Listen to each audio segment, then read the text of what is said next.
गुरुर्ब्रह्मा गुरुर्विष्णुः गुरुर्देवो महेश्वरः गुरुर्साक्षात् परः ब्रह्म तस्मै श्री गुरवे नमः। ध्यानमूलं गुरोर्मूर्ति पूजामूलं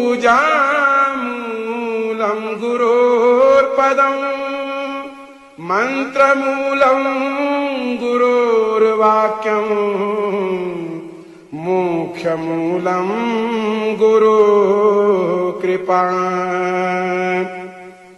शिवो गुरुः शिवो देवः शिवो बन्धुः।